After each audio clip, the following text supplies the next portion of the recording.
ទេពតាទេពអប្សរបវរកញ្ញាអ្នកភ្លេងព្រមទាំងលោកអាចារ្យចយត្រាចេញពីផ្ទះសំណាក់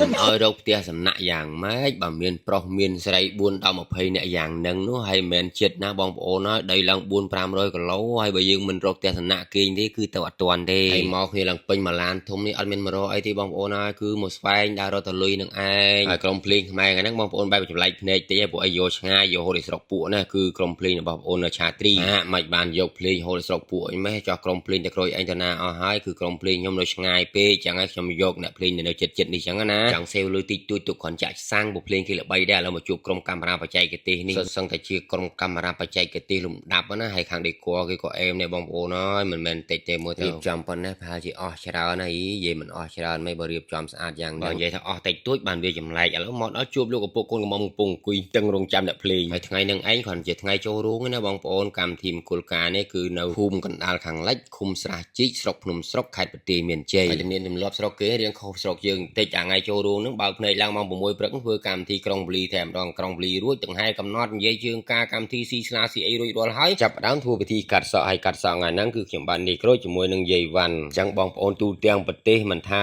នៅខេត្តណាឃុំណាទេឲ្យតែមានកម្មវិធីមង្គលការឬក៏កម្មវិធីជប់លៀងឬក៏កម្មវិធីឡើងគេអាឋានថ្មីអីត្រូវការតន្ត្រីនាយក្រូចឬក៏ក្រុមភ្លេងប្រពៃណីមានល្បែងបាច់ការមានអីហ្នឹងអាចតាក់ទងបានតាមរយៈលេខទូរស័ព្ទខ្ញុំ097ការ៉េ2498ឬក៏07គុត329394លេខទាំងអស់សាមីន Telegram នេះពុកម៉ែបងប្អូនអត់បាន